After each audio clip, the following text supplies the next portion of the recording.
For Yah, righteousness, Jerusalem, and the Holy See. Peace, everybody. This is February the 8th, 2020. Hope everybody is in greatest health as possible. And hope everybody's focused on a lot of things going on. A lot of things going on across the earth. Some things I just found out earlier today.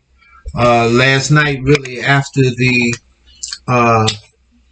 debate, if you will, with that person on the Talk For You radio session that we did, that I talked about in this session. Again, let me, before I forget, those of you, when you get a chance, look at that Democracy Now! Yesterday morning on the 7th, Friday. It'll be beneficial for you to take a look at that Democracy Now! Also, I got one article here, Chicago Tribune, February 6th. Trump aide links Mideast plan to rising anti-Semitism. Again, President Donald Trump's national security advisor warned Palestinians on Wednesday that Israeli settlements will continue to expand because rising anti-Semitism around the world means more Jews will immigrate to Israel. And again, this is from Yah, bringing the Edomites to the land, and we know what's in store for them, right? That's what we're waiting on for Yah. As it says in Ezekiel chapter 35, Yah says, when he has judged the descendants of Esau, he shall make himself known amongst his people. Okay?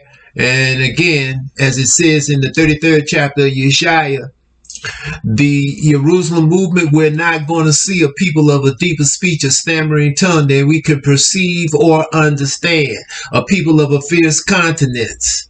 Okay? As it says, where is he that counted the towers? Because they're not going to be there, basically. No adult males, very few Edomites, period. And the ones that will be there when the Jerusalem movement is brought back by Yah through the elite of the earth will be a few women and a few children of them.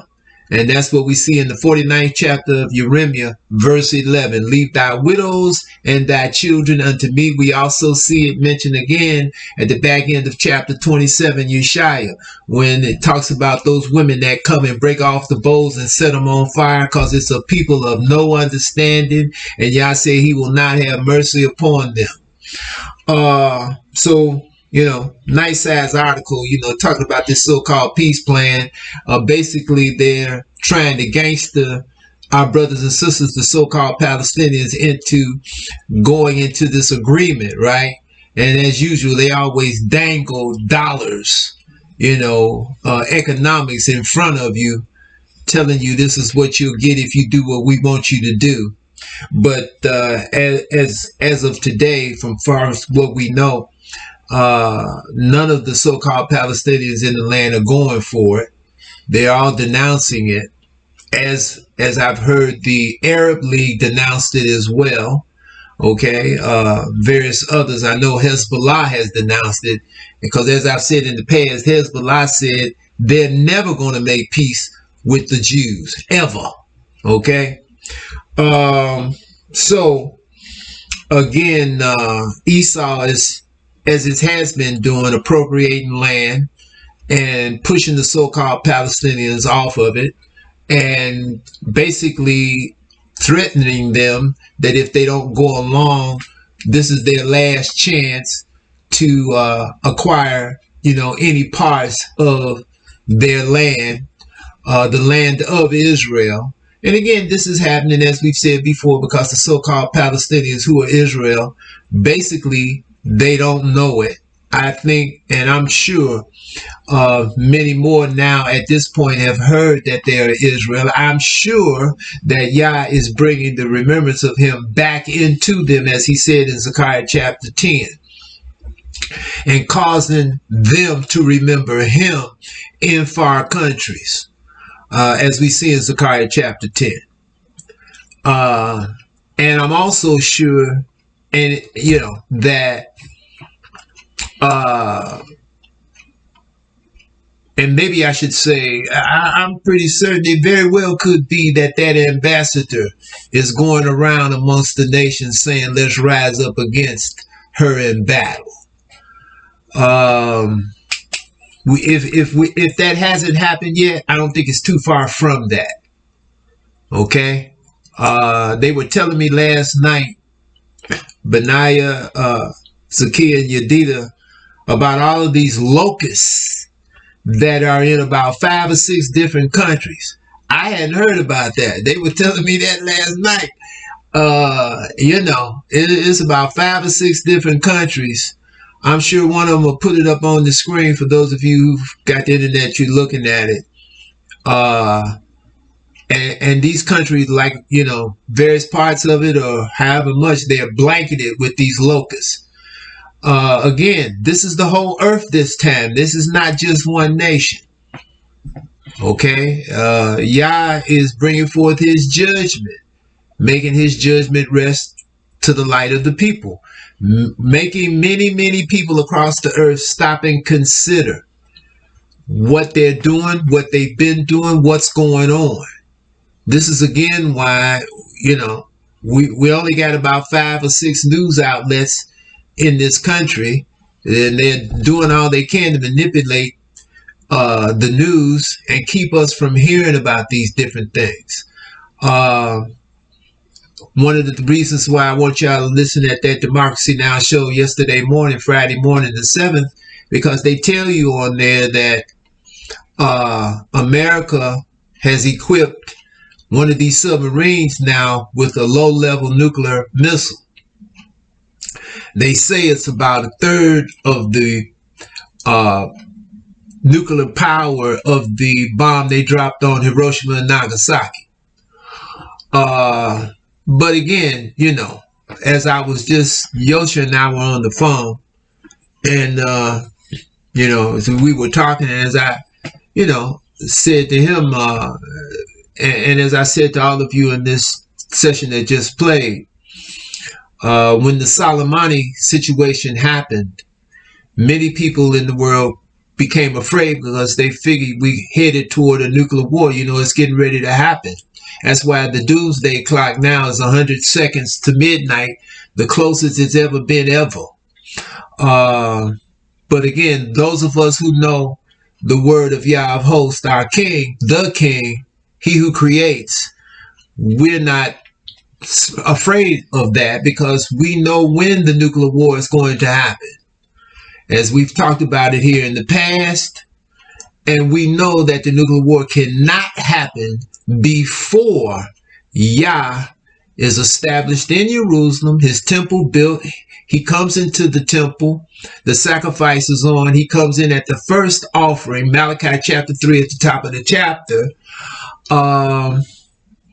and it can't happen before the second and last gathering. And as I've said in the past, that second gathering that we see talked about in Yeshaya chapter 11, Yeshaya chapter 2, Micah chapter 4, Jeremiah chapter 50 and 51. It can't happen until after Yah comes into his temple. And I see the first, or should I say the second and last gathering happening in the first year after the temple is completed and Yah enters into it. That's over in Jeremiah chapter 50 and 51. And it'll be somewhere between the second and the third year after the second and last gathering. That's when we'll get the nuclear war. So, it's a few years down the path, not real far away. We'll be able to judge it that much better when Yah judges these descendants of Esau that, as I just said in this article in the Chicago Tribune, came out Thursday the 6th. Many of the Edomites now in various places of the earth, because of the rise of this anti-Jewism, anti-Edomite, anti-Israeli that they always label as anti-Semitic, like they're the only Shemites in the world, is ratcheting up in various places of the earth, all across the earth. And again, the reason why is because many people in many nations know who is creating this economic collapse throughout the earth. Okay?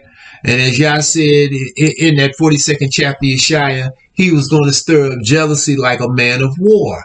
And when people hear, as I know many have, because if we're hearing it, I know they're hearing it, about these 2,153 billionaires in the world and how they control about 60% of the world's wealth, which again is, like I said earlier in this session, is deceptive, because in actuality, when you got the House of Rothschild and these super rich families, like we played here a few years ago, and showed everybody that pyramid, right? And really what America represents, it's one big huge corporation. America is, as we see in the book of Jeremiah, right? 50:51 is called Shishak. And in Zechariah chapter 5, it's called the land of Shinar. And Shishak and Shinar are synonymous, right? The land of traffic. And that's what America is. One big, huge corporation. And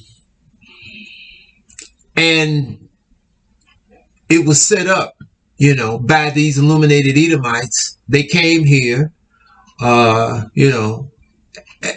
I've said in the past, Cristobal Colon, who they call Christopher Columbus, who they teach us in these schools was Italian, but he was a Jew, a Edomite in actuality. They came here and they tell us in these schools he discovered America. How can you discover something and people are already here? See, that's a fallacy in itself. They've tailored history to keep us from knowing people of color were here together with so-called Native Americans, but they don't tell us that. They've done their best to obscure that history and to manipulate our minds. But again, America is one huge corporation. That's what it always has been. And as just was saying to Yosha, again, as I've said to all of you the last few years, doing my best to create the picture where you could actually see the reason for, to a great extent, I'm not saying primary back in the Depression, but to a great extent, when they caused the Great Depression, these illuminated bankers, they put many banking and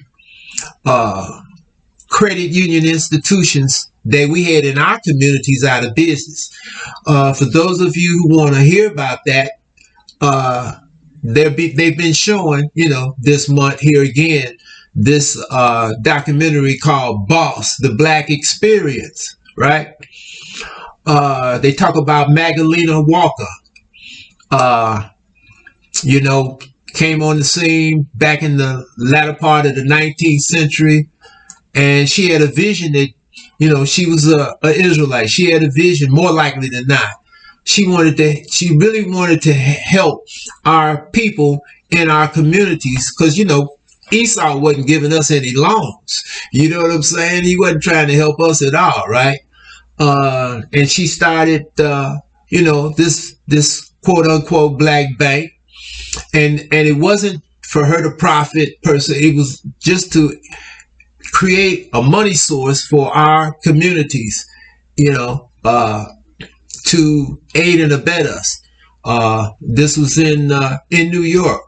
You at that time of the Great Depression, you had 134 quote unquote black banks. You had some credit unions that we controlled and operated. But after the crash, and as you come into 1933, you only had 12 black banks that were left. and probably a lot less credit unions that we control.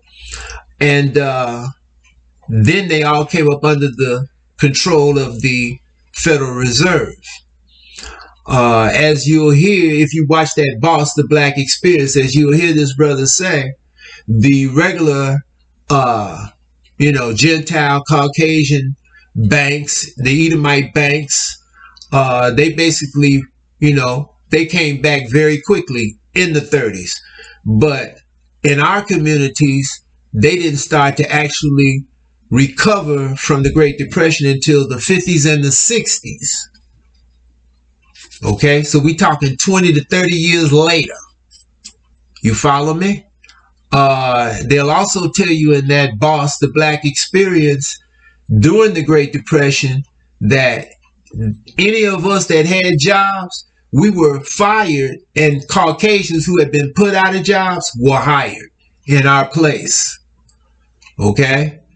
And I'm saying all of this again to point out to all of you how this illuminated Edomite and these Skull and Bone boys who run America from day to day, okay, and take their orders from the Illuminati Edomite, how they pinpoint us specifically, you follow me, to attack us, to keep us from acquiring any kind of economic substance. Now, they've created the Magic Johnsons and the Oprah Winfreys and the Michael Jordans, and you've got this guy named, what's his name, Smith, who graduated out of Morehouse and just paid off the debt of one of the classes, the graduating classes here the other year. I talked about it. Robert Smith, I think his name is. He's supposed to be the richest person of color here in America, but he's a Goldman Sachs creation. Okay, that's who he came up with. That's who, Goldman Sachs. Do I have to say anything else? Right? So again, they create different ones of us to set us up, and out in front of the majority of us, all of us, to try to make us think things are getting better in that sense. But it's really not. It's all smoke and mirrors. Okay? Again, unless you're a sellout, a total sellout, they're going to keep you in a box. Okay? As simple as that. All of the Snoop Dogs and all of them, I don't care how much they kind of look like they rebels, they're not. Okay? They got them mixed in, all this, the P. Diddy's and the Jay-Z's and Beyonce's. They're all under control. And if they get out of whack, if they get out of harmony, if they turn to Yah at any point in time, Esau will attack them immediately. Okay, as I said in the past, just like they did Wesley Snipes when he produced and narrated The Great and Mighty Walk. When's the last time you heard really anything about Wesley Snipes after they put him in jail for $250,000 worth of taxes after he had just paid $31 million over 11 years? You follow what I'm saying? So again, we have to turn to Yah with all our heart and soul. And by doing so, Yah becomes our strength and shield. Because again, as we've seen now, they've let out this virus. They call it coronavirus. And believe me, they let it out the test tube. Okay? Basically hitting China with it, trying to slow China down. Right? But again, when you let these things out in the atmosphere, they travel. Okay? They don't care how many people get hit. They're talking about now it could be 1 billion or so people that die from this coronavirus. But again, this is from Yah as well, because that's what's going on, right? Yah is ridding the earth of the iniquitous and the wicked. Okay? Because again, when we look at chapter 54, Yeshaya, at the back end, what does Yah say? No weapon formed. So that includes biological. not just nuclear or bullets or bombs. That includes biological as well. Okay? So now, again, and I see what you just put up, Yadida, but, you know, we'll talk about that. Again, you're seeing many people are expiring, dying, hearing about it. I know they talk about it on RT. China came out here early part of last week or this week and said, toward the end of last week, at the beginning of this week, and said America, it has been no help at all in regards to this coronavirus. But again, you know, they shouldn't expect any help from America, because again, this, you know, it's America that's put this virus out there. I have no doubt in my mind about that. Okay? Because again, they see, you know, how these nations now, they want their bases out of their countries if they're there. They're turning away from America. They're turning to China. They're turning to Russia. Okay? These different nations are coming together in a block. Okay?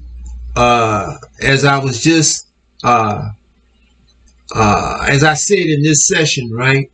It came out that America, which underscores why they killed Soleimani and the Iraqi general and those 3 other people who were with him, because again, Iraq was mediating a situation between Iran and Saudi Arabia, trying to, all 3 of them hooking up. And America understood if this happened, they were going to be frozen out of the East. And they don't want that. So that's why they killed Soleimani and that Iraqi general as well. But also what underscores that that's the reason why, you know, this happened is America took control, gangstered $30 billion of Iraqi funds, you know, that was in the New York SWIFT. See, and they know, America knows, you know, understand that these nations are setting up this economic situation to bypass the New York SWIFT, which are also to bypass using dollars at all. Because all dollars that are used have to go, from what I understand, have to go through the New York SWIFT. Okay? That's why they're setting up this Asian bank. You follow what I'm saying? They're setting up this alternative. More likely than not, that's why America has unleashed this coronavirus, specifically on China. But again, you know, you can't, you know, once you unleash something like that, it's going to spread, right? So that's why y'all said no weapon formed is going to be able to hurt us. Because he's got, you know, he's watching over us, and as it says in Daniel chapter 12 at the top, he's got Michael, the chief prince, angel, watching over the children of his people. Definitely those of us who have turned, those of us who are turning, who will totally submit and obey Yah, because everything is before Yah, right? And possibly those who still have not turned, who are not maybe even turning, but who will, because everything is before Yah, right? And as I said, you know, in response to the debate last night that I'm sure many of you heard. If you don't, we'll have it up on the website. The brother that hosts For You Talk Radio, the blog, he's going to play it again.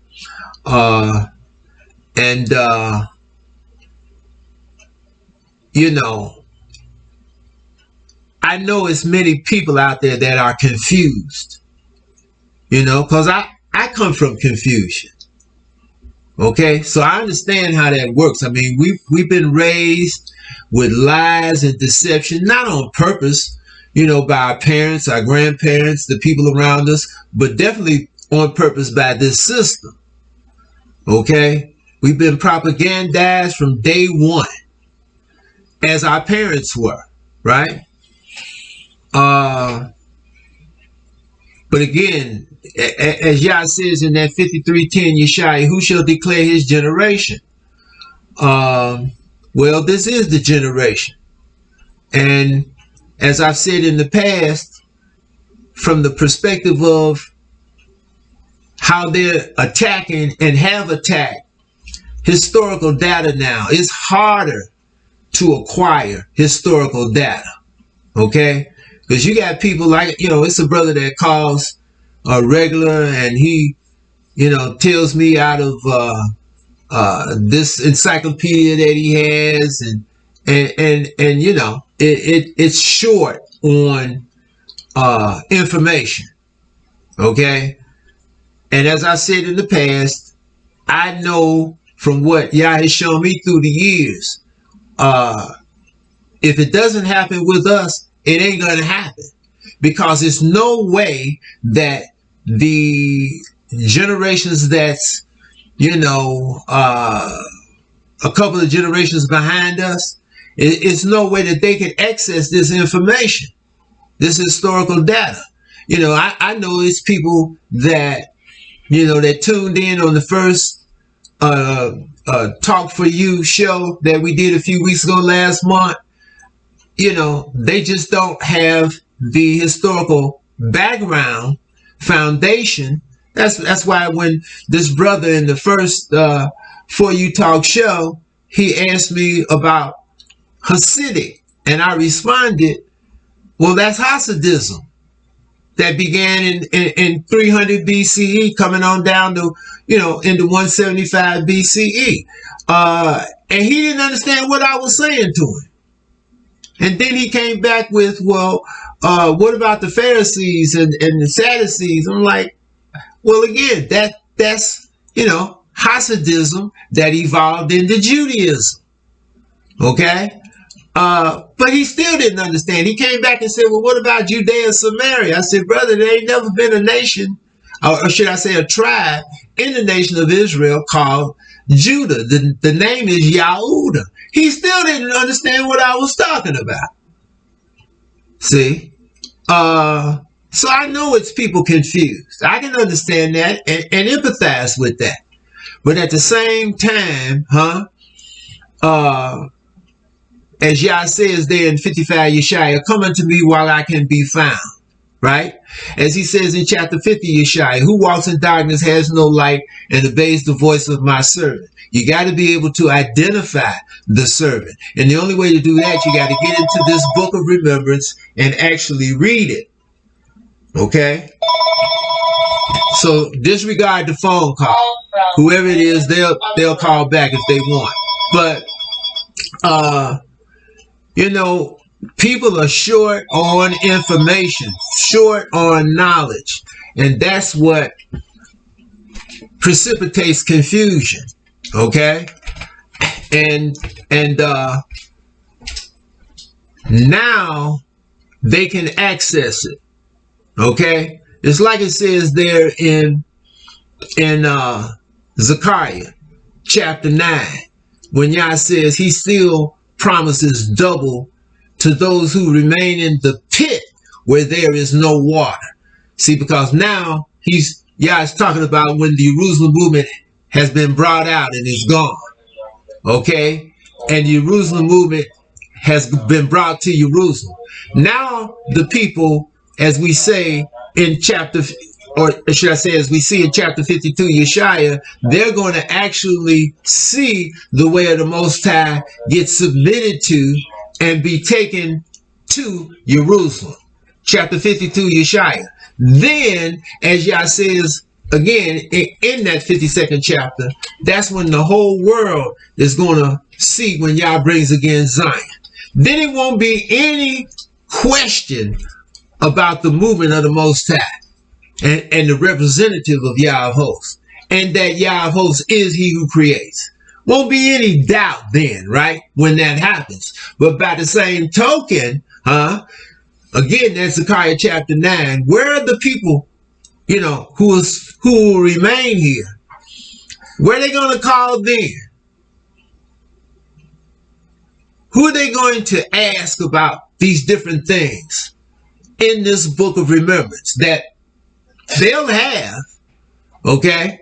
Like I said in this session about the sister that called, a few weeks ago, the third time we've had a conversation. We talked about 4.5 hours. She called around 6:30 Sabbath night, and we didn't get off the phone till around 11 o'clock.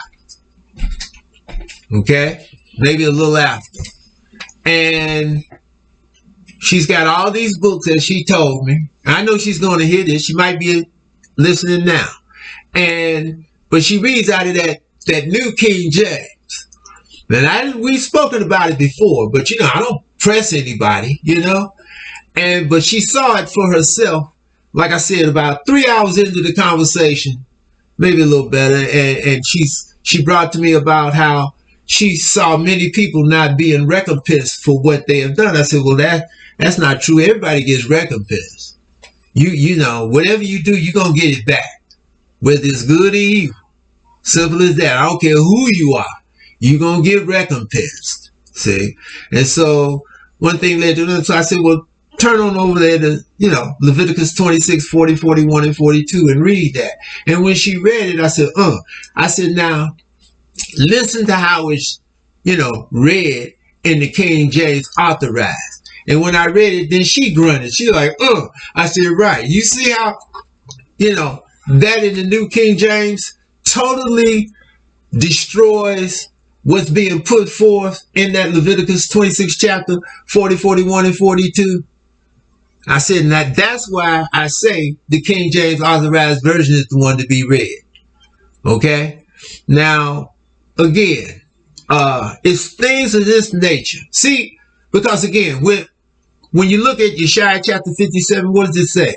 To remove the stumbling block, as I said before, it should be plural, to remove the stumbling blocks. Out of the way of the people. Just like when you see where it says, Jerusalem, Zion breaks its clods. Okay? Again, that's what Yah is doing. He's preparing a harvest.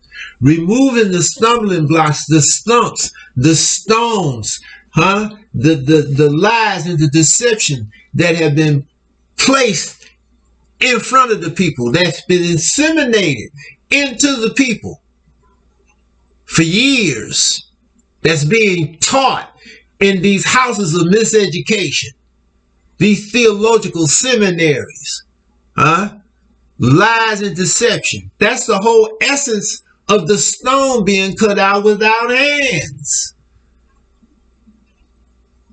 So again, it's a lack of historical background foundation, which you've got to have to truly understand Yah's word. It's just that simple. This person last night, he couldn't hear any of that, didn't want to hear it, and I wasn't trying to make him hear it. As I said to some prior and since, my whole thing is just to be a conduit for Yah to bring forth his illumination, to be a vessel that he works through, one of. And then it rests with the people who hear it. They've got to make a decision, because Yah deals with everybody in accordance to what's in their heart. That's your remedy, Jeremiah chapter 17.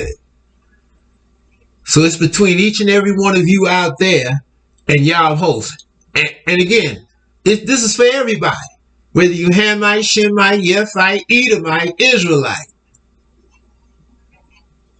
Okay? Whatever your nationality. Because this is the whole world. Yah is the creator of us all. Simple as that. So,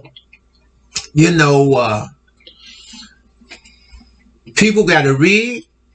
They've got to study. They got to pray to Yah for wisdom and understanding, because that's who gives it. And they've got to do what they read.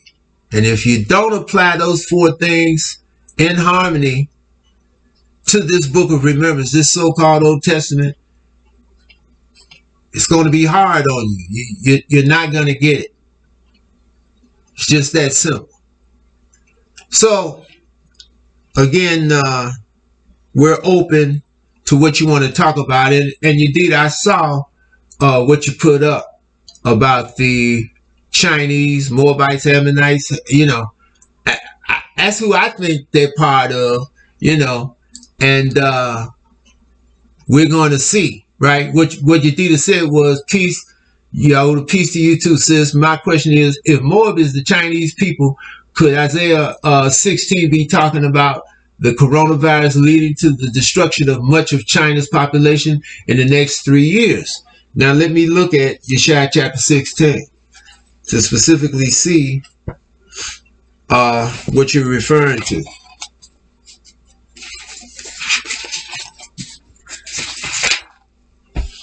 Okay, send ye the lamb to the ruler of the land, from Selah to the wilderness unto the mount of the daughter of Zion. For it shall be that as a wandering bird cast out of the nest, so the daughters of Moab shall be at the fords of Arnon. Take counsel, execute judgment, make thy shadow as the night in the midst of the noonday. Hide the outcast, bewray not him that wandereth. Let mine outcast dwell with thee, Moab.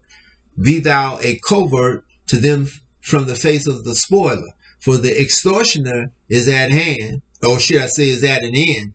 The spoiler ceases, the oppressors are consumed out of the land. And in mercy shall the throne be established, and he shall sit appointed in truth in the tabernacle of David, judging and seeking judgment and hasting righteousness. We have heard of the pride of Moab. He is very proud, even of his haughtiness and his pride and his wrath. But his lies shall not be so. Therefore shall Moab howl for Moab, everyone shall howl. For the foundations of Kir-Hareshet shall ye mourn, surely they are stricken. For the fields of Heshbon languisheth, and the vine of Sibmah. The lords of the heathen have broken down the principal plants thereof. They are come even unto Yazer. They wandered through the wilderness. Her branches are stretched out. They are gone over the sea. Therefore I will bewail with the weeping of Yazer, the vine of Sibmah. I will water thee with my tears, O Heshbon and Elilah, for the shouting for thy summer fruits and for thy harvest is fallen, and gladness is taken away, and joy out of the plentiful field. And in the vineyards there shall be no singing, neither shall there be shouting. The treaders shall tread out no wine in their presses. I have made their vintage shouting to cease. Wherefore my bowels shall sound like an harp for Moab, and mine inward parts for Kir-Haresh. And it shall come to pass, when it is seen that Moab is weary on the high place, that he shall come to his sanctuary to pray, but he shall not prevail. This is the word that Yah has spoken concerning Moab since that time. But now Yah has spoken, saying, within 3 years, as the years of an hireling, and the glory of Moab shall be contemned or despised, with all that great multitude, and the remnant shall be very small and feeble. Very well could be that. Very well could be that. Okay? Because we know Moab and Ammon are seeds of incest. As I said in the past, as it says in Deuteronomy 23rd chapter, no bastard can come into the congregation of Yah until the 10th generation and forever. So no males of the descendants of Moab and Ammon can come into the kingdom of Yah. Now, the women can, if they turn to Yah, submit, and obey. And we see that with Ruth. Right? So, again, it very well could be just that. Okay? Because, I mean, this, see, things don't stay the same. They might seem like it's moving slow, all right? But it's really not. As I mentioned here the other month, when I talked about that lecture that Chris Hedges gave at that Politics and Prose at that bookstore, and when that Caucasian lady got up, had that cap pulled down on her head, for those of you who saw that, what did she say? She said she was born in 46, if I'm not mistaken. Okay, the baby boomer, right? She was born in 46, 4 years before me. And she said that seemed like things were, in other words, like Leave It to Beaver, Happy Days when she was coming up, right? Until it got to the early 80s. She said, then all of a sudden, seemed like everything just changed and it started getting worse and worse, and it's been getting worse ever since. Now, that's what she said. That's what she sees. Okay? And again, right? When did Yah righteousness get established? September 1986. Okay? Again, I look at the Illuminated Edomite removing all of the businesses out of here. And I've said this before, right? A direct attack on us.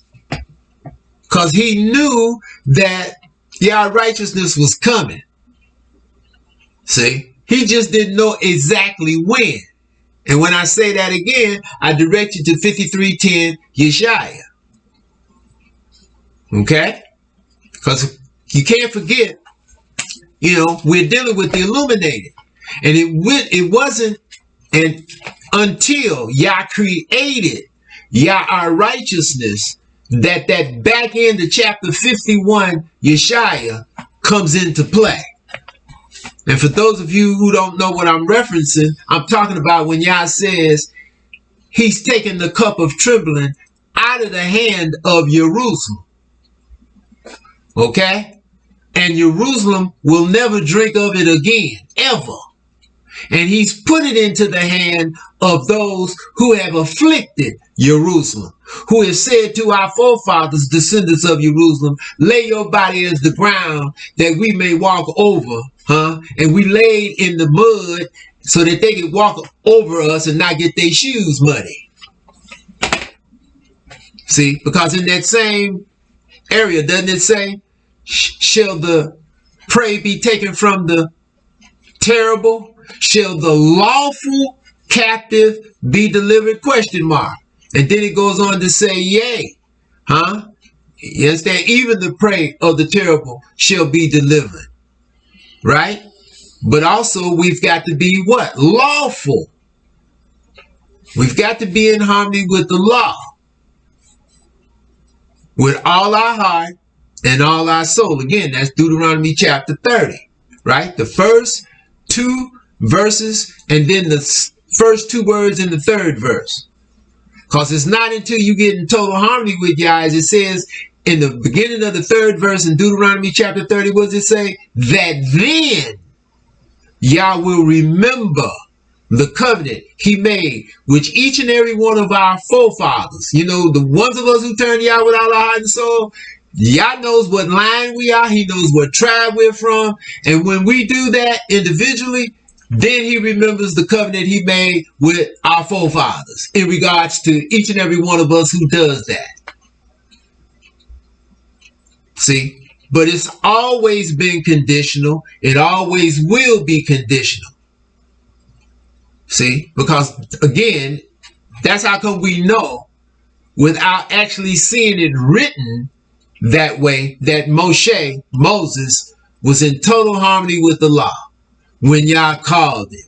Because two cannot walk together unless they are agreed. Amos 3:3, right?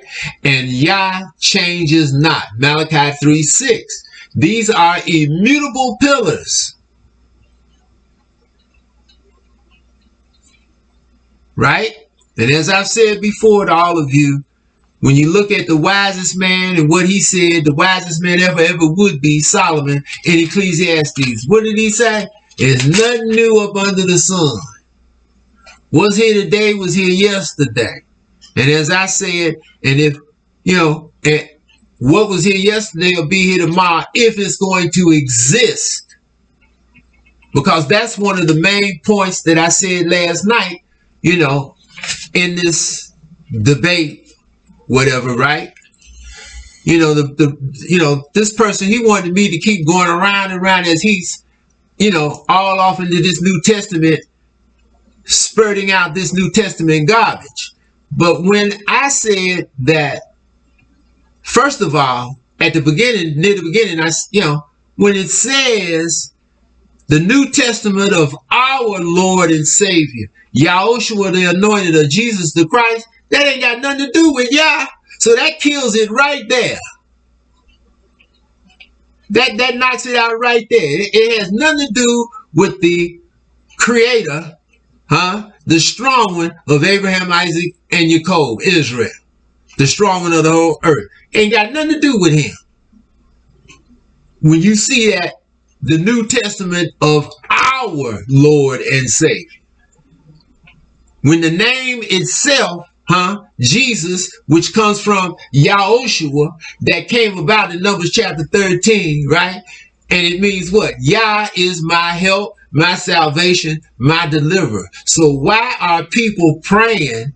Why are people listening to someone, you follow me, who's espousing a total different doctrine, where now they're saying everything is clean, everything is good, you can eat whatever you want.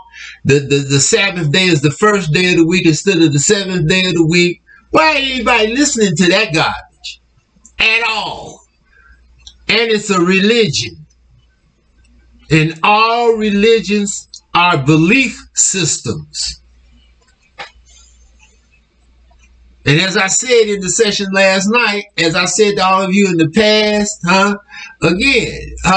like Stevie Wonder said, right? You believe in something that you don't understand, you're going to suffer. Don't we see people suffering all the way to this day over the last 2,000 plus years, and Christianity is not even that old. I mean, it wasn't legalized to 311. It didn't actually start to rear its head till 270 CE AD, Catholicism. You follow me? So we've been seeing people suffer over this whole expanse of time since 270 CE AD. We seeing people suffer even prior to that. As I said, Hasidism, which became Judaism, started to come on the scene 300 BC. We've been seeing people suffer since back then. We've been seeing people suffering even before then. Right? Because our forefathers would not obey Yah's laws, statutes, orders, judgments, commandments, and precepts. They wouldn't do it. And all of you out there who really read this book and study it, you know that. And if you want to see it real concise, just go to the back end of chapter 42, Yeshaya, when Yah says, who gave Jacob, the nation of Israel, to the curse? And who gave Israel, the land, to the robbers, who are holding it to this very day? The robbers of our people, claiming to be Israel and don't have a leg to stand on. Because they've been calling themselves Israel now for over 2,200 years. That's not the prophecy.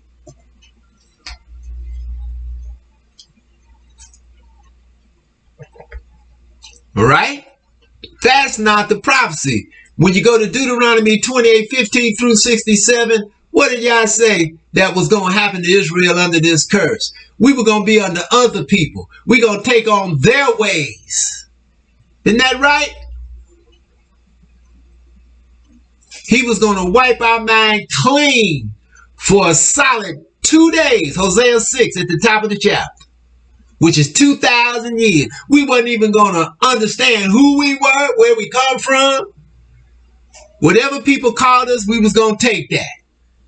They call us nigger, we take that. They call us black, we take that. They call us African American, we take that. They call us colored, we go along with that. They call us Negroes, we go along with that. They tell us we, you understand, Bantus or Nigerians, or you understand what I'm saying? We go along with that. Tell us we Cubans or Dominican Republicans or Haitians, we go along with that. Jamaicans, huh?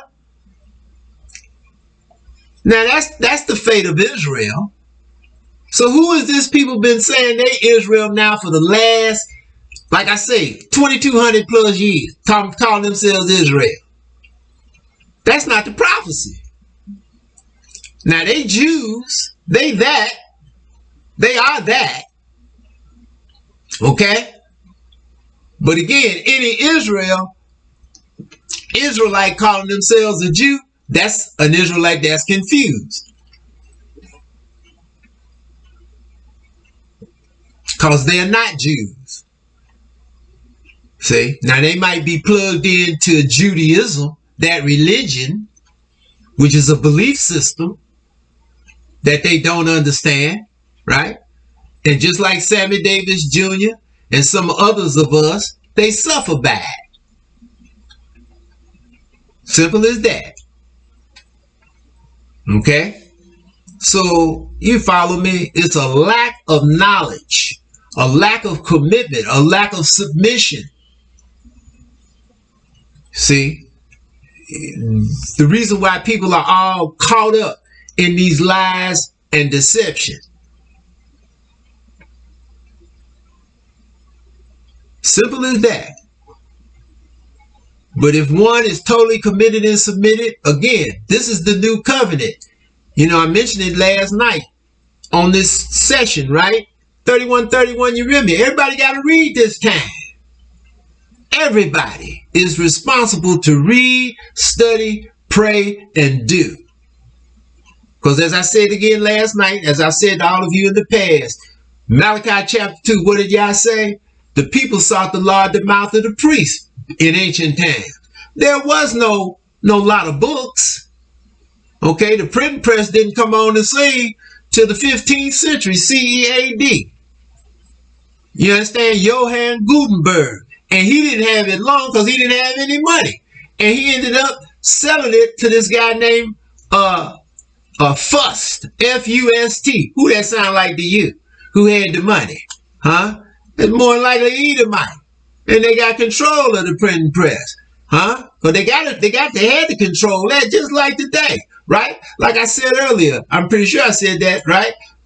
You used to have 200 and something media outlets in this country called America. Over 200 used to be, you go back, 40, 50, 60 years ago. Now you only got 5 or 6. That's it.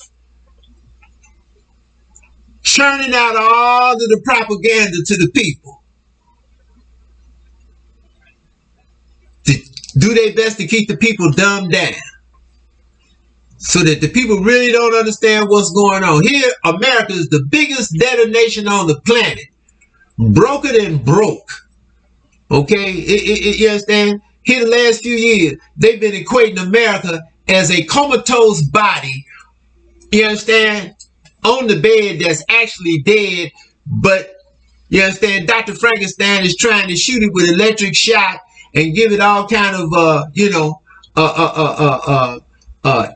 injections to try to revive the body. And that's what America is tantamount economically. They keep printing this paper out, but the body is dead. You can't revive it, no matter what you do. See, now they literally have kicked the can as far as it can go. They manipulate the stock market to make people think, and Trump come out there, the economy is great. Okay? See, but I've read you articles, right? I know many of you heard, right? 50% or better of the people working, making $18,000 or less. And as I said, and I know many of you heard me, I was making $18,000 a year the last year I worked in 1977. Okay? That's what, 43 years ago. Now, how can anybody actually be prospering making $18,000 or less in 2020? Now, explain that to me. When a gallon of gas is like $3 to $4. You follow me? You go in the supermarket with $100, you be doing good if you come out with a bag of groceries.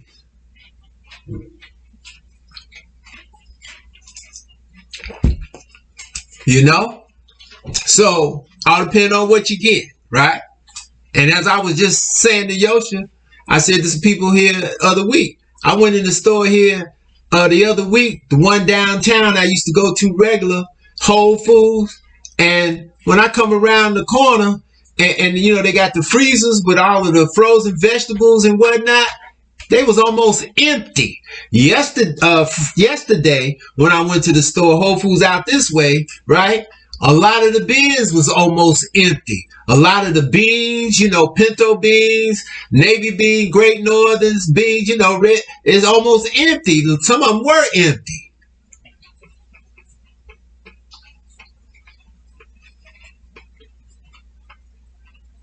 Okay, so foodstuffs are running short because of the floods, storms and whatnot. This coronavirus probably has a part to play in it. So we got to be close, is my point. And as I said with this article I just spotted to all of you, right? And you know, I read an article similar to this. What was it, about 4 or 5 years ago? How the Edomites was going back to the land. Okay, because a lot of them came from France. Because the French people know who Esau is. And for those of you out there who've been beaming in on what's going on in France, we done talked about it, right? You don't hardly hear any of this on the regular news. They don't hardly mention France. And the reason why, because them French, they are up in arms. And they've been that way now for about, what, the last 5 years? They upset. And they know who is precipitating their economic collapse. These Edomite bankers, and they upset about it. They've been attacking them Edomites over there in France for a while now. That's why they got a place over in the land. I forget the section over in the land. They call it the French Riviera over there in Israel, because there's so many French Edomites who have migrated to the land. Now I read that article about what, 4 or 5 years ago. All right, so now here we are 4 or 5 years later, and the Edomites now, they being attacked in many countries. This is from Yah. See, this is from Yah. Okay, and they run into the land. This is from Yah. Yah bringing them to the land so that he can what? So that they can get judged.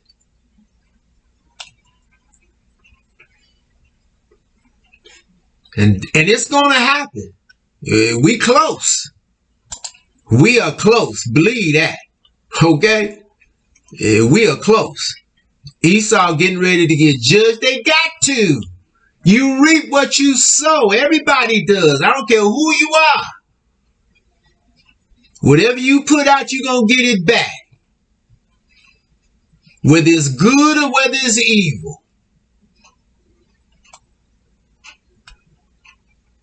And there's no way to get away from that. And especially now, that's what we see, don't we? In Malachi chapter 3 at the top of the chapter. What does Yah say? Because again, when he comes into the temple, then he said, what? I'm going to be a swift witness. Not going to be any delay. I'm going to be a swift witness against the false swear, idolaters, you know, those who oppress the widow and the hireling and the fatherless. See, he gonna be a swift witness. And these illuminated Edomite merchants, they are all of that. They are all of that. Because like I said, you know, when you understand who has actually got the dominion, you know, on the human side, who's headed, and then when you look at these, you know, these documentaries like this Boss, the Black Experience, you know who's perpetrating this stuff. You follow me? And then you know why. Because he's definitely attacking us. Like I said in the past, this illuminated Edomite, he kill every Caucasian here if he could kill this Yah righteousness movement. He don't care nothing about these Caucasians. See? And many of these Caucasians, they see that. That's why the illuminated Edomite put Trump in there. See, because he appeals to the basis of these European Caucasian Gentiles here in America. You know, because he's boorish, awkward, no class, no professionalism, no articulation, right? He's just a boor. See? And that appeals to the basis of these, European Gentiles. You follow me? And as I've said in the past, most people, I don't care what your nationality is, when they have hard time, they want to blame somebody else for it. They don't look at themselves. They want to blame somebody else.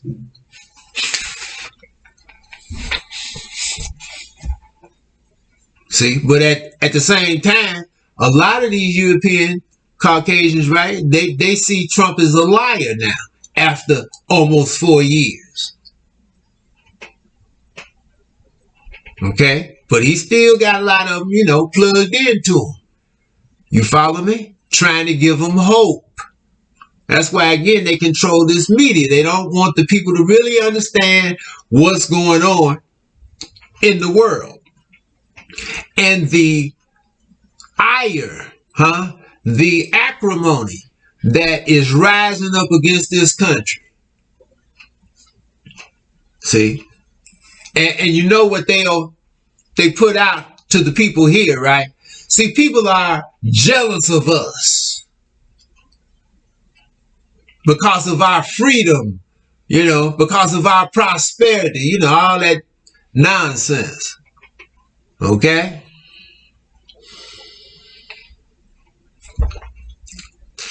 Okay, so what's on the agenda?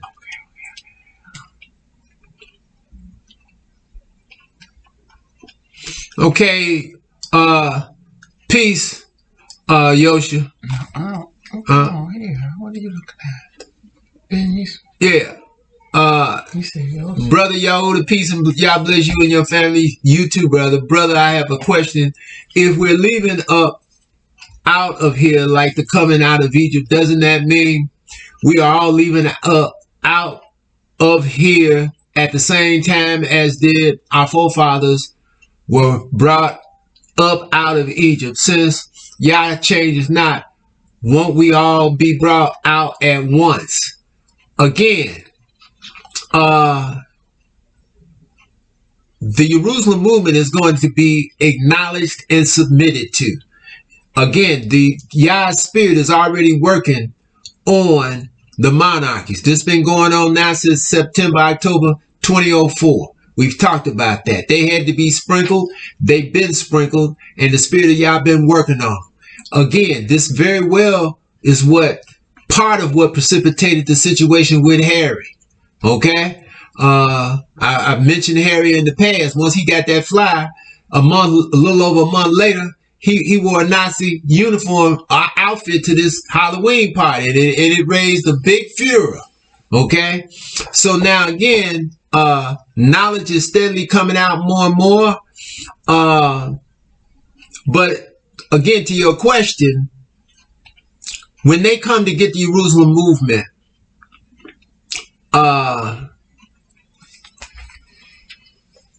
when it says, okay, like the coming out of Egypt, in the sense that Yah got him a great name when he brought all those judgments on Egypt. And then when Israel came out, Yah got a great name throughout, in the known world. Well, it's going to be that similar thing. Yah gets him a great name again. He anoints himself, right? When this takes place.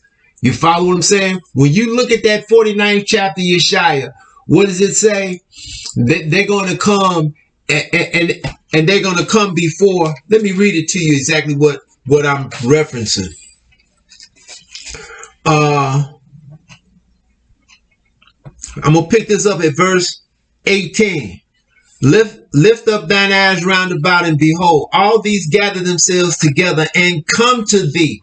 As I live, saith Yah, thou shalt surely clothe thee with them all, as with an ornament, and bind them on thee as a bride does. For thy waste and thy desolate places, and the land of thy destruction shall even now be too narrow by reason of the inhabitants, and they that swallow thee up shall be far away. Because see, these Edomites that's in the land claiming to be us, you've got many people out there that know about, like I said, the monarchies know.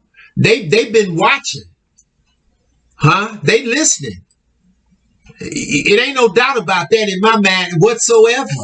Like I said, when you look at that 41st chapter of Yeshaya, what does it say? What does it say? Yah said he raised up one from the north, from the rising of the sun shall he call upon my name. I'm going to bring him upon princes or kings, same thing, queens, like upon mortar, like the potter treads clay. When they got sprinkled with that fire, okay, that's when they became knowledgeable of Yah righteousness. Because the illuminated Edomite and the Skull and Bone boys didn't tell them monarchies anything about it. And that's what it's talking about at the back end of the 52nd chapter of Yeshaya. Right?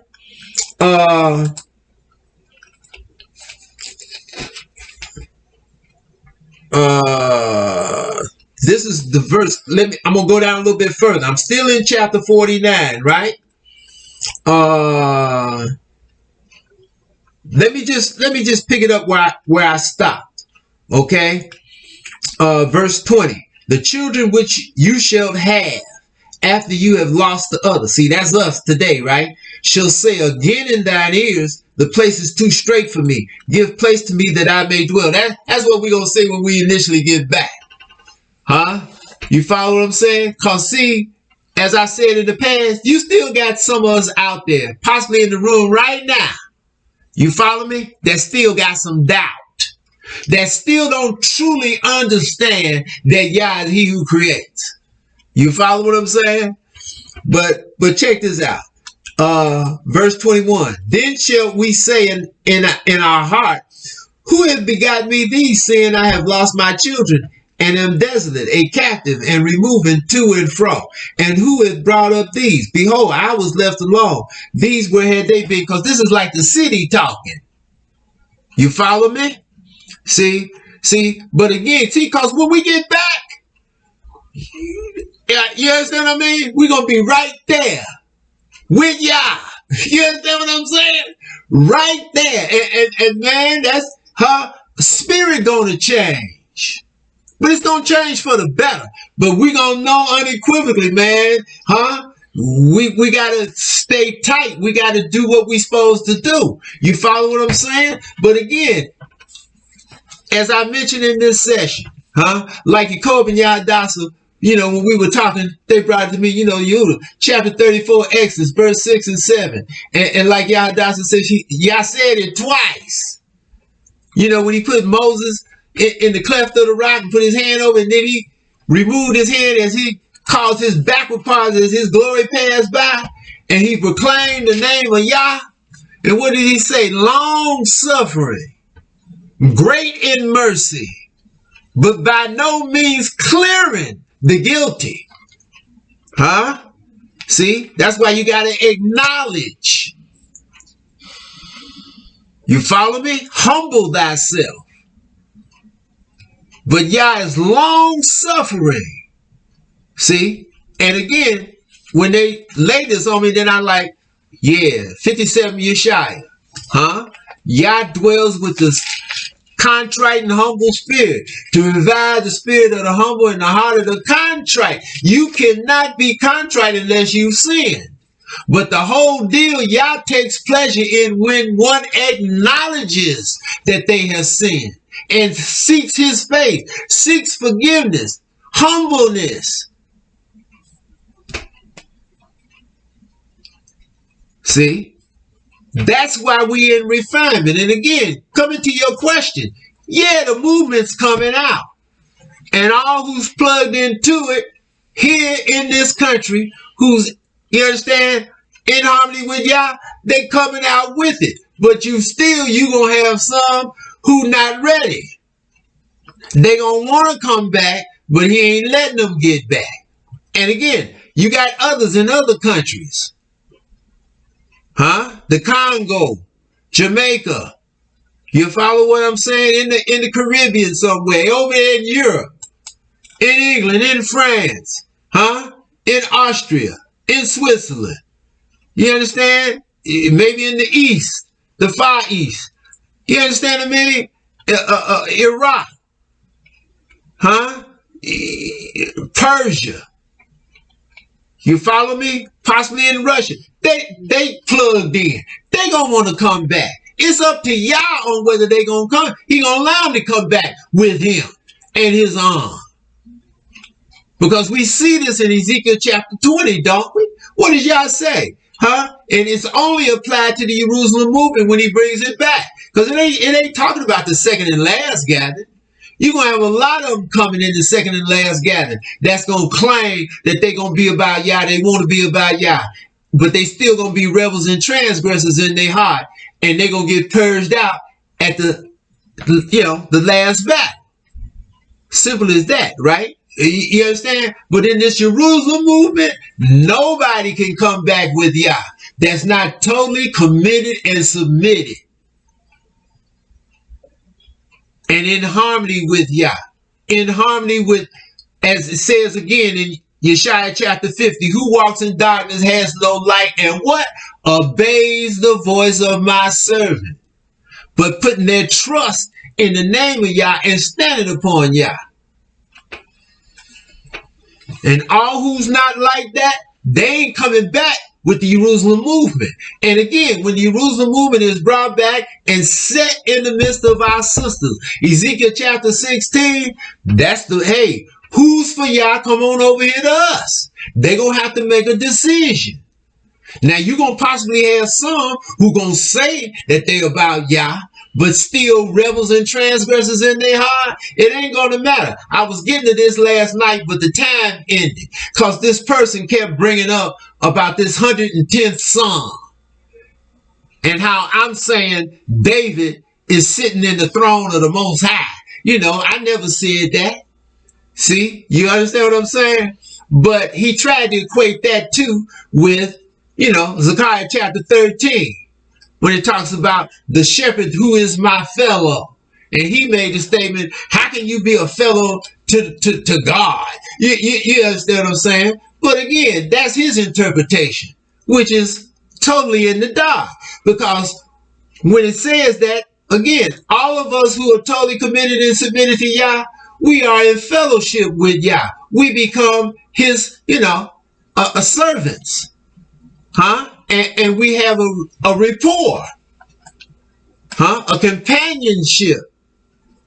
See, we're connected to Yah. We become his vessels that he works through and with and through. That makes us fellows to Yah.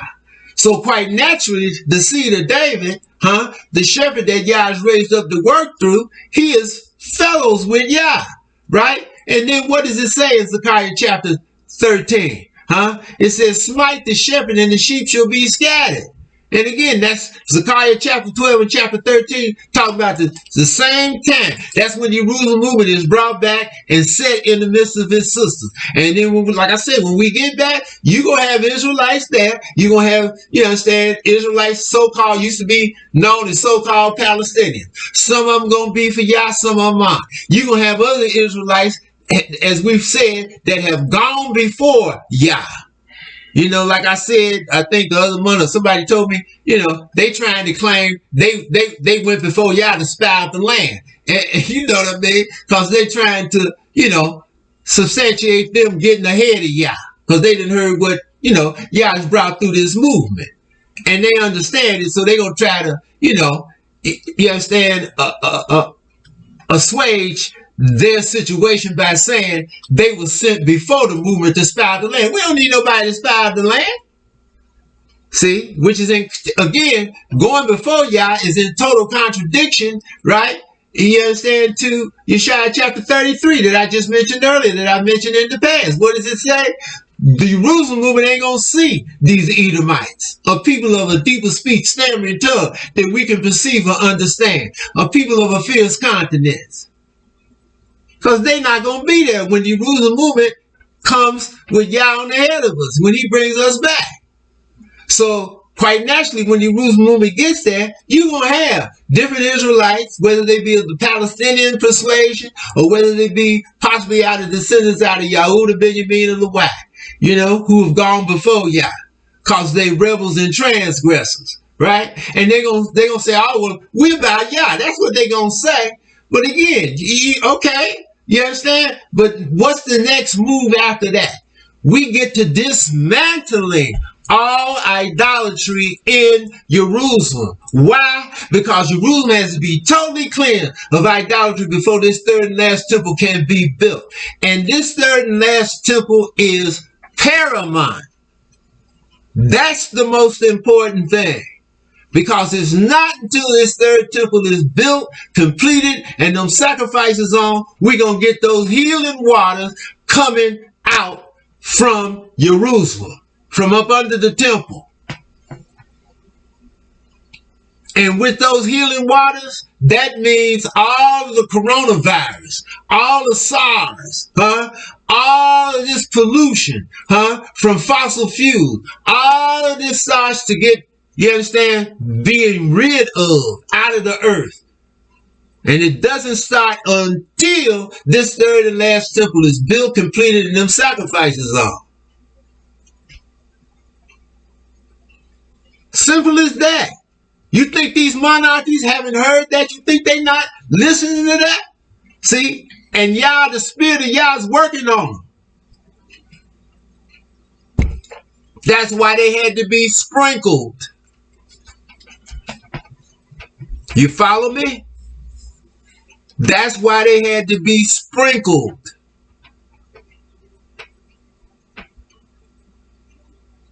And so again, they're coming. Now I'm back here in chapter 49. Now I'm gonna pick this back up, right? Verse 22. Thus saith the Lord Yah, behold, I will lift up my hand to the Gentiles and set up my standard to the people. You hear that? That's that's his laws, statutes, ordinances, judgments, commandments, and precepts being magnified through his servants, through Jerusalem, the descendants of Jerusalem, his standard, right? And they shall bring thy sons in their arms, and thy daughters shall be carried upon their shoulders. And kings shall be thy nursing fathers, and their queens thy nursing mothers. They shall bow down to thee with their face toward the earth and lick up the dust of thy feet. Not lick thy feet, just bow down before the movement, the arm of Yah. And you shall know that I am he who creates, for they shall not be ashamed that wait for me. Okay? You understand? And that's what I was talking about. Shall the prey be taken from the mighty? I said chapter 51, but it's really chapter 49. Shall the prey be taken from the mighty, or the lawful captive delivered? But thus saith Yah, even the captives of the mighty shall be taken away, and the prey of the terrible shall be delivered. For I will contend with him that contends with thee, and I will save thy children, and I will feed them that oppress thee with their own flesh. That's what is going on right now with the illuminated Edomite and these skull and bone boys and anybody else that's looked in with them. They're drunk on their own blood. You understand what I'm saying? Yeah? And they shall be drunken with their own blood as with sweet wine, and all flesh shall know that I, Yah, am thy Savior and thy Redeemer, the mighty one of Yaakov. See? Because we waiting to be redeemed.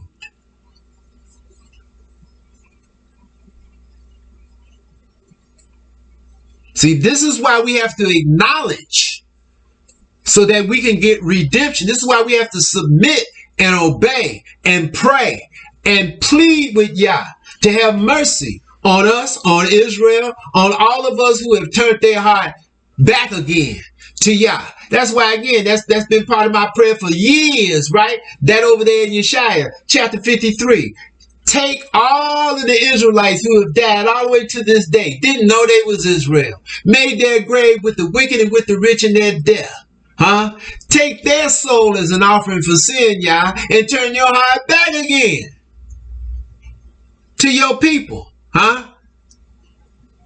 to your service, to those of us who have turned to thee with all our heart and soul. And all we want to do is serve thee. Do what you say, the way you say do it. Not add, not subtract it. Just do what you want, just the way you want it done. And when we do that, then wait for some more instruction. Don't go off half-cocked. You understand what I'm saying? See, those of us who got the bit in our mouth, who got the harness around our neck, and we don't move unless y'all move us.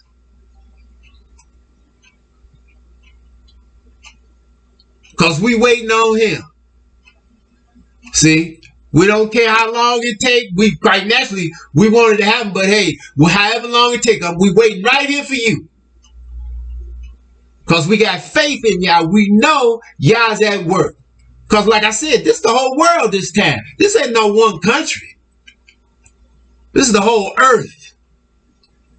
And when Yedida and Benign Zakia told me that last night about all these locusts in about 5 or 6 different countries, I'm like, what? They said, yeah, they got locust blanket. I'm like, my goodness. Okay, now you tell me that's not y'all. What did y'all say in the 42nd chapter of Yeshua? He gonna drive the herbs. He gonna drive the pools of water. You follow me? Yah is at work. Doubt it not. And there's nothing that these illuminated Edomites can do about it. Because as I said here some years ago, we gonna see who running this earth. Okay? We gonna see that Yah runs this earth, not them. You understand? They might think they Yah, but they got a rude awakening that they're seeing as I speak, and they got some more to come because they got judgment coming. See, everybody gets what they deserve. What's next?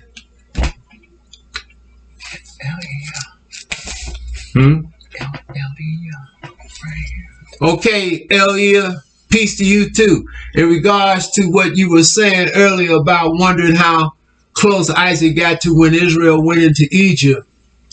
Isaac lived 180 years. He had the boys at age 60, right? Israel lived 147 years and entered into Egypt at age 30, right? This means that Isaac died when Israel was 120 years old, okay?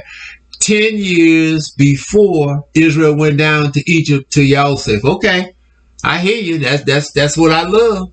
That's figuring it out. Okay, 10 years before. But now again, Elia, when Isaac died, Yosef was gone. Huh?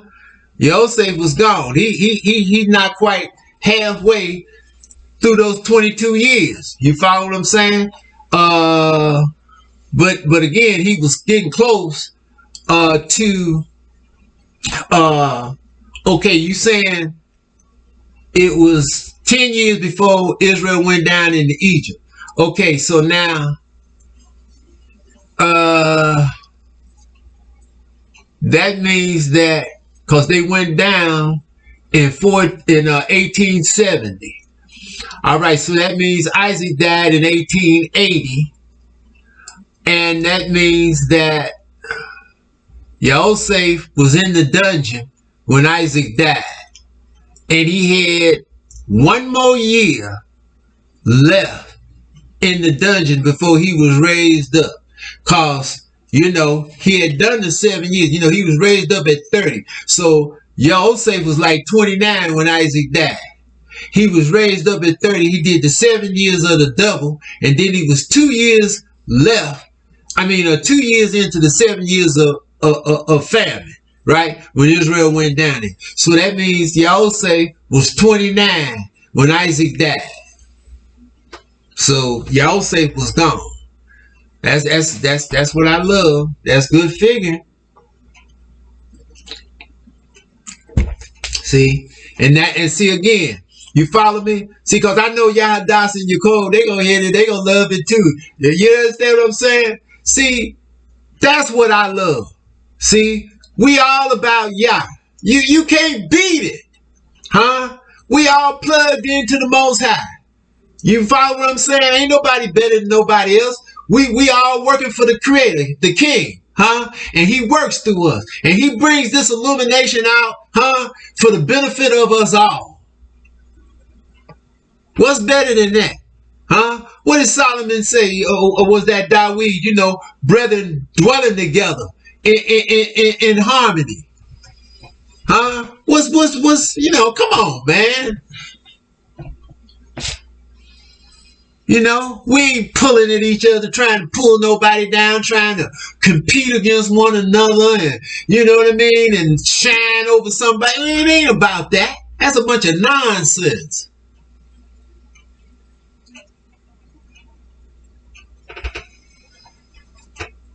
What's next? Okay, peace to you, TC, T6. I won't read the rest. You know what that means. We don't. Y'all bless. I have a few questions concerning Leviticus 19:27. Can you get an edge up at the back of the neck? No. That's, you know, when you get an edge up, that's, you know, rounding the corners of your head. Can you cut or edge up the widow's peak at the front of the hair? No. That's, again, you're changing your natural lines. Can you shave and not have any facial hair? We're not supposed to. Where hair is to grow, you're supposed to let it grow. Israelite men had beards if they could have one. Simple as that. You follow me?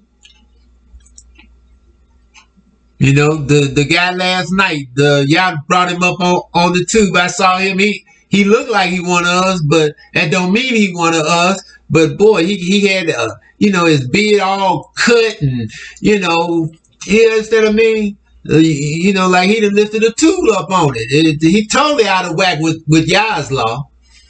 Total. What's next? Looks like that's it. Yeah, so again, it's things that happening. Like I said, stay focused and read, study, pray, and do, and you know, prepare yourself, right? Because you're the only one you can change. You can't change nobody else. You know, keep taking a good look at yourself every part of every day.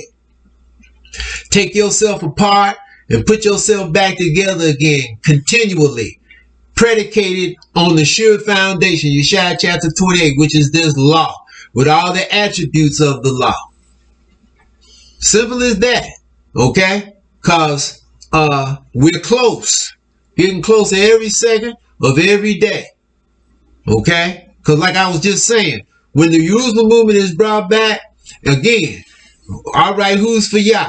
You know it's going to be some who say they are, but really rebels and transgressors. So now, right after that, all right, let's start cleansing Jerusalem of all this garbage, this idolatry. So when that commences, we're going to get attacked. That's Zechariah 12 and 13th chapter. That's Micah chapter 5. All right. And when you see over there in Zechariah 13, what does it say? Smite the shepherd. The sheep shall be scattered. In all the land, 2/3 of the people going to die. Who's going to make up that 2/3? Those who's rebels and transgressors. Who's adversarial to Yah and his arm. Okay? Simple as that. That's who's going to die. Yah going to get rid of them. Now, they can tell us they about Yah, but if they rebels and transgressors, they're going to be knocked off. They're going to be gotten rid of. You see the same thing it's talking about in Micah chapter 5. What does it say? They're going to smite, huh? They're going to smite the shepherd on the cheek with a rod. How does it read? Let me read it verbatim.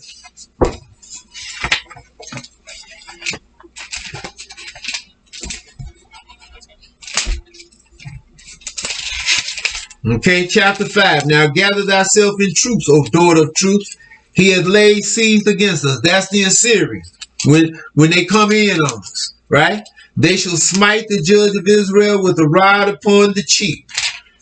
But what does Yah say? But you, Bethlehem Ephratah, though you be little among the thousands of Yahudah, yet out of thee shall he come forth unto me, that is to be ruler in Israel, whose goings forth have been from of old, from everlasting. Well, that's that seed of David. Because David was out of Bethlehem Ephratah of Yahudah, was he not? Just go back there to 1 Samuel and check it out. So this that seed of David that Yah said he was going to raise up to work through, to bring his message through. That's the stone cut out without hands. See, that's where I was going last night when it got cut off, right? This is the man that is Yah's fellow, because he's in harmony with Yah. But now again, as I said in the past, when that stone hits, right? What does it say there in Daniel chapter 2? The stone starts to grow. Okay, so now, you understand? You got many who've plugged in, who's part of the stone ain't a stone no more. Okay, it might be a boulder, a bigger boulder than it was yesterday. It'd be a bigger boulder tomorrow. You follow what I'm saying? Because again, people have plugged in, people have sought Yah, inquired about Yah, and Yah has brought them to his arm, his movement. Okay? Because when you go on in chapter 5, what does it say? Therefore, will Yah give them up? Going back in the ancient times, right? He will give them up until the time that she which travaileth, this is the daughter of Babylon, is the she, and we inside her like a child in the womb, right? And as I said in the past, I know some of you remember when I talked about it in this manner, right? It's like a child in the womb. Well, what they call it, trimester? You get three month periods. And then the child got to what? Got to come out. It's got a certain length of time to be in the womb, right? And then it's got to come out. And that's what this is talking about. Until the time that she, the daughter of Babylon, which travaileth, has brought forth. Then the remnant of his brethren shall return unto the children of Israel. That's our two sisters, Ezekiel 16 chapter. That's over there. See? Follow what I'm saying? Okay, verse 4. And he shall stand and feed in the strength of Yah, in the majesty of the name. Singular. You don't see it plural, do you? In the name of Yah, his strong, and they shall abide. See, because when we get home, we there. We ain't going nowhere else. We be at home. You understand what I mean? However long we live, 100 years, 200 years, 300 years, we'll be there in the land. From then on, we ain't going to be moving no more. We ain't going to have to. You follow me? Then we shall abide, for now shall he be great unto the ends of the earth. And that's Yah. And that's because we about Yah. You follow what I'm saying? Because as Yah said in Ezekiel chapter 35, when he judges the Edomites, he going to make himself known. To the children of Israel. We see it in chapter 52, Yeshaya, right? When he brings against Zion, the whole world going to be watching. Because he getting anointed as he who creates, the king, right? Verse 5. And this man shall be the peace when the Assyrians shall come into our land. That's what's going to put us under siege. You know, today they call Iraq, right? And when he shall tread in our palaces, then shall we raise against him 7 shepherds and 8 principal men. That's the ensign. 15 men, right? And they shall waste the land of Assyria with the sword, the land of Nimrod, in the entrances thereof. That's around the tip of the Persian Gulf. See, because more likely than not, the same nation that's going to come and submit to and bring us back, those are the ones, when the Assyrian come in, they're going to come and attack them, and waste the land, you understand, the entrances of Nimrod. That's where Nimrod came in, Genesis chapter 10. I heard some Israelites here, just here this past Tuesday, right? Israel of God, and they're head of them. I've been watching him for years, and he made the statement that the Assyrians is Hamites. That's how confused, because he is that New Testament. He said the Assyrians is Hamites. right? And when you read Genesis chapter 10, what did it tell you? When Cush, when Nimrod and his hordes, Cushites, so-called Ethiopians, came into the land of Asher, Asher left out. As I said in the past, right? When you go into history, what does it say about the Assyrian? He regarded himself as a pure blood. Well, that's right in hand with that, is it not? Rather than to mix with them Cushites, Asher said, who's a Shemite, said, y'all can have it. They left out. They went further north and set up Nineveh, Calais, and Rehoboth. And we know Nineveh was the capital of Assyria. But he said that the Assyrians were Hamites.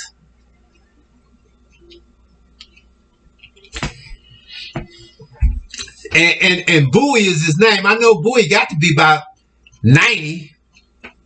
You dig? And he still can't see. Okay? That's what happens to you when you're in that idolatry. Okay? Okay, so thus will Yah deliver us from the Assyrian when he comes into our land and when he treads within our borders. And the remnant of Yaakov shall be in the midst of many people, as they do from Yah, as the showers upon the grass, that tarries not for man, nor waits for the sons of men. And the remnant of Yaakov shall be among the Gentiles. Now this is Jerusalem. You follow me? You understand? And we shall be among the Gentiles in the midst of many people, as a lion among the beasts of the forest, as a young lion among the flocks of sheep. Isn't that what, you understand, we call over there in Numbers chapter 24? A young lion, who shall rise them up? You understand? Who gonna rise us up? Okay? See, you see what it says here again? We should be among the beasts of the forest, as a young lion among the flocks of sheep, who, if he go through, both treads down and tears in pieces, and none can deliver, right? Because again, you understand, you're going to have the adversarial ones, right? They're going to be against us. You know, because they're going to be for the Dome of the Rock and, you know, the Holy Sepulchre, all that garbage, right? You follow me? None of that can stand. All that's coming down. See? But y'all telling us we're going to be like lion among sheep. See? Thine hand shall be lifted up upon thine adversaries, and all thine enemies shall be cut off. And it shall come to pass in that day, saith Yah, that I will cut off thy horses out of the midst of thee, and I will destroy thy chariots. You hear that? Because there ain't going to be no cars, there ain't going to be no trucks, ain't going to be nothing spewing out, no carbon monoxide. Not gonna be any mules or horses, right? Ain't gonna be nothing that, you understand, gonna stand in the street and let out some urine or defecate in the street. Let out any carbon monoxide, Y'all gonna stop all that. Jerusalem gonna start to be, it's gonna become holy. Okay? You understand what I mean? If anybody on some wheels up in Jerusalem, they be on a bike, okay, or wagon. You follow me? That they'll be pulling like a rickshaw. There won't be no horses. There ain't gonna be no jackasses. You understand what I'm saying? And I will cut off thy cities, the cities of the land, and throw down on all thy strongholds. And I will cut off witchcraft out of thy hand, and thou shalt have no more soothsayers. Thy graven images also will I cut off, and thy standing images out of the midst of thee. See? And thou shalt no more worship the work of thy hands. And I will pluck up thy groves out of the midst of thee, so will I destroy thy cities, and I will execute vengeance in anger, and fury upon the heathen, such as they have not heard. See, and again, where it says cities, that probably should say enemies. So will I destroy thy enemies. Okay? You follow me? See, and that's what you see in Zechariah chapter 12 and chapter 13. Again, that's why everybody got to know this book, males, females, because we see in Zechariah chapter 12, right? The men going to be separated from the women separated from the men. Because everybody, again, we're going to be in mourning, want Yah to come and save us. You follow me? Like a father does for his, or a parent does for their only child. The son, their only son. We're gonna be wanting Yah to come save us. Yah whom we have, our forefathers has pierced with an incurable wound. Jeremiah chapter 30, Jeremiah chapter 10. Because our forefathers turned out, they turned their back on Yah, didn't they? All what Yah did for them, and they turned their back on Yah, he who creates the fountain of living water, and turned to idols and images. Works of men's hands.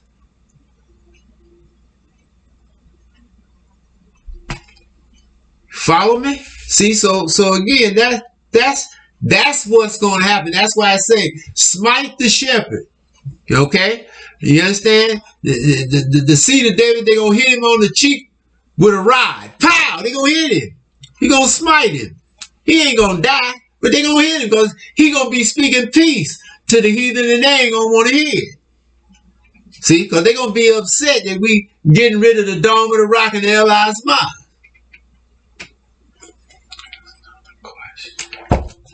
What's that? Oh, okay. All right, Yahushua. 1955, First Chronicles 29, verse 29. Will you explain this scripture? I understand the book of Samuel the seer, but what about Natan and Gad? Well, again, these very well could be incorporated, okay, in some of these books that are not called by their name. I'm pretty sure that's what you're in reference to. Let me go there though. Make sure.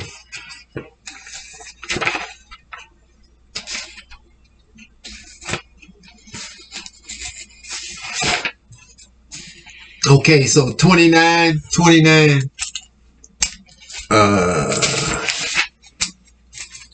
Okay, now the acts of Dawid, the governor, first and last, behold, they are written in the book of Samuel the seer, and in the book of Natan the prophet, and in the book of Gad the seer, or prophet, right? Again, they could very well be incorporated into the book of Samuel, right? Because we know Samuel died, but it's still called, right, the second Samuel. But we know Samuel dead. You understand? Before Second Samuel is completed. So this could be the book of Gad, the book of Natan, or what they wrote incorporated into, the book of Samuel. You follow me? Could even be part of what's called Chronicles, First Chronicles. See, because again, Esau has attacked the book, right? You understand what I'm saying? That's why, again, the chapters and verses weren't put into this book until the 15th century CE AD. Okay? That's when Esau started putting chapters and verses through here.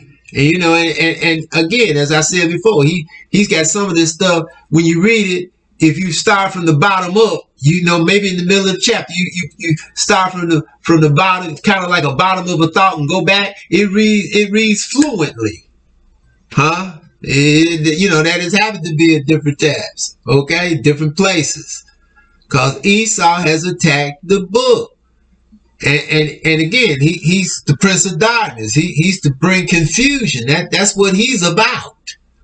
That's what they're about. Now, again, you got some Edomites out there, you follow what I'm saying, that are not in harmony with these Amalekite Edomites. Okay? And again, we know descendants of Esau, there's going to be so many of them, not any Amalekites, all right?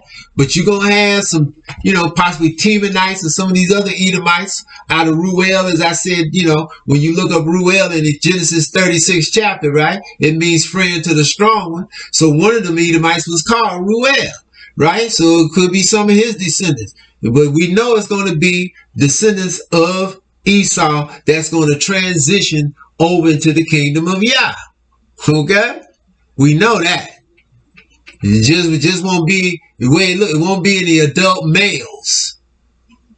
right? And again, all the adult males that's over there in the land of Israel today, what they call in Israel, every one of them gonna be destroyed. Most of the women and the children gonna be destroyed. Again, I direct you to 49 Jeremiah verse 11. Leave thy widows and children to me. There's only gonna be a few of them left in the land. It's gonna be there when the Jerusalem movement get there.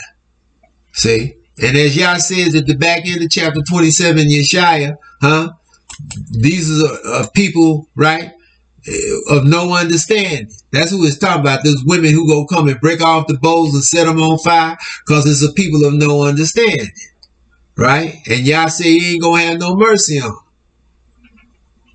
Because we got to sell them to the Sabians, the people far off, because they got to get recompense in that regard. Because that's what they did again. We see that in Yoel chapter 3, Amos chapter 1, right? The 83rd Psalm. They got to get recompensed. What's next? Right here. Okay, peace to you, Rivka. Can you refresh us on the pork juice in the toilet paper? Well, we didn't catch the brand name. Again, Yosha told me this. He said it's in all this toilet paper. He said they using, pork fat and putting it in the toilet paper. Okay? So they determined to get us some pig on us some kind of way. But, again, you're just wiping your behind. Okay? Maybe you're using it to blow your nose. But, hey, that's what he told me. Yoshi in the room right now. He might put something up. But he told me. He told me this a few weeks back. He said, yeah, they putting pig fat in the toilet paper. Because they use every part of the pig. And they determined to try to put some pig on us. When you look at these commercials for these eat places, just about all of them got some kind of pig. They got to put pig on a beef burger, put some pig some kind of way in some. Okay? So, And I know many of you, if not all of you, now know that they got plant-based chicken. Kentucky Fried. They selling chicken now that's not chicken. It's supposed to be plant-based, right? They deep frying it. I don't know if they deep frying it in chicken fat, right? But it's supposed to be plant-based, okay? But I mean, I wouldn't eat any of it. You know what I'm saying? But that's what they doing. Okay. So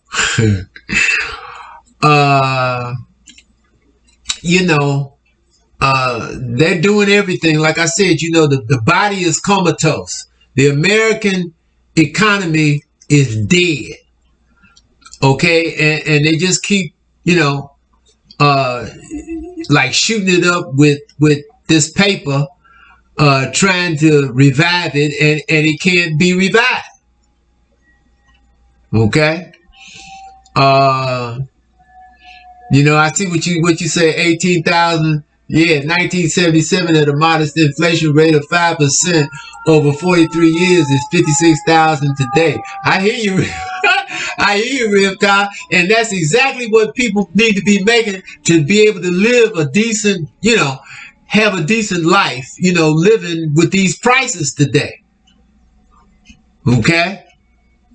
Yeah, I hear what you're saying. Say an inflation rate of 5%. That's 56,000 a year. Right? And like I said, that's about what it takes. Because if you're making 56,000, once they take the taxes and everything, all depending on how many, what they call them, dependents and whatnot, right? That you've got, but you might make it home with maybe 43,000, right? And again, because you're gonna have to pay to have a decent place here in Chicago to live in without rats and roaches running all over you and whatnot, right? You're gonna have to spend about anywhere from $1,500 to $2,000 a month, for like a bedroom or two. You follow me? And you know, with high food prices and gasoline prices and everything else, you know, that you got to you know, supply for yourself, you know, cause electric and gas, heat, if you got to pay that independently out of your rent, you know, that's high, you know. And if you rent some place that supplies the own heat, that's gonna be, you know, that's gonna be you know, put into your rent costs. See, and then if you've got your own house, you know what I'm saying, or building, you know, then you facing taxes, and that's steadily on the rise all the time. You know, and then your gas, heat, and your electric costs, your water bill, okay? So you're looking at high costs, okay? You're looking at high costs, and that's why you've got so many homeless here in America. You got so many homeless because they can't, you know, they can't afford the prices that people with buildings, you know, who got, you know, renters, that they want them to pay. You know? See, and then you got somebody say that's got a 4 flat or a 6 flat or a 2 flat or a 3 flat. They don't want 6, 7 people living in one apartment. You know what I mean? It might be 2, 3 bedroom, but they don't want those 6 or 7 people living up in there. But that's what it about takes. To, you know, 6 or 7 people making $18,000 a year to pay everything. You know what I mean? Cause like I said, if they're making 18,000, they only coming home with maybe about 12, if that. All right. So let's just say arbitrarily 12,000. They coming home with $1,000 a month. Okay. And so, you know, you need about, like I say, 5 or 6 people in an apartment to handle all the bills. Now that's a lot of traffic. Huh? That's a lot of, you know, a lot of different personalities, right? And like I said, those 5 or 6 people who live in one place, they holding their breath, hoping that one of them don't get laid off. You understand what I'm saying? Because if one of them get laid off, lose their job, then the other 4 or 5 got to pick up the responsibilities for that one who's, you know, doesn't have anything to contribute. You only get, what is it, about 3 months unemployment, if you're getting that. And that's nowhere near what, you know, you're making possibly even on a job. So it's hard. That's why you got so many homeless people out here. You know, that's what, you know, you watch those Democracy Now! Shows that I, you know, talked about. If you haven't seen them already, and I know some of you have, and those sisters that were out there in Oakland, right? And they were squatting, they had families, and they were squatting in this house, and they had people in the community that was standing up for them. And when the first sheriff's deputies come to evict them, it was so many people out there, the deputies had to leave, right? But they come back, you understand? Those sisters was on Democracy Now! One morning. You understand? Like the second time around, they were on Democracy Now! Talking about it, and they got a tweet when they was on the show, and Amy Goodman told them, said, "Uh-oh, we just got a post here that the sheriff's deputies have come again. They evicted you." And them sisters got right up off of Democracy Now! And went to the place, but it wasn't nothing they could do, because this time it was about a dozen sheriff's deputies, and they had arms and whatnot, and made them get out. But since then, you know, we were told that they worked something out, and they were able to secure a place for them, a house, you know, for these 2 families. Because I think one sister had a couple of children, another one had about 4. I think it was 2 or 3 sisters, so they were all staying in this house, you know. But the sister who was doing most of the talking, she said, you know, it's really ridiculous that these, you know, huge corporations come and buy up all of these vacant properties, they don't put anybody in them, and they won't make the rent where it's conducive to where, you know, some people, few families can get together and afford it. They want high prices, and they rather for the places to stay there empty, and you got all of these homeless people that are in existence. It's ridiculous, and it is, but that's how cold and callous this system is. See?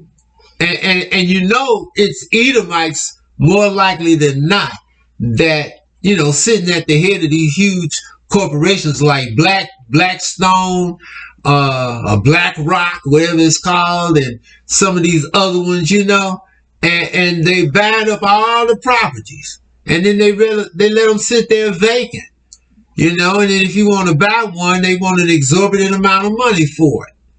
See? And you got all these homeless people, and you got all kind of homeless people, all different nationalities across this country, because we got them here in Chicago, big time. But it's a whole lot of them back west, you know, because they go out there because it's warmer, you know. So, what's next? Is it? They just Couture just thought the voice. Okay, Yahshua 1955 said the voice of the person that you had the debate with last night is different from the voice that Couture look up on the computer, the one who called himself messenger of truth. Yeah, well, he's definitely not no messenger of truth, I can tell you that. Okay? But, you know, no telling who he is. You know, he's not about the Most High. He's not about the truth at all. He's in the New Testament espousing that nonsense. You know, those of you who listen to the show, you heard Shalom come in, you heard Benaiah come in, you know, and, you know, Shalom called me this morning. He was the man. He said, that guy, he said, I wish that I could have said some more. He said, because that stuff he brought to you, he said, total nonsense. But, you know, Shalom, he told him, he said, you know, Shalom know that New Testament backwards and forwards. He said, that's all that mess they used to teach in the Church of God in Christ.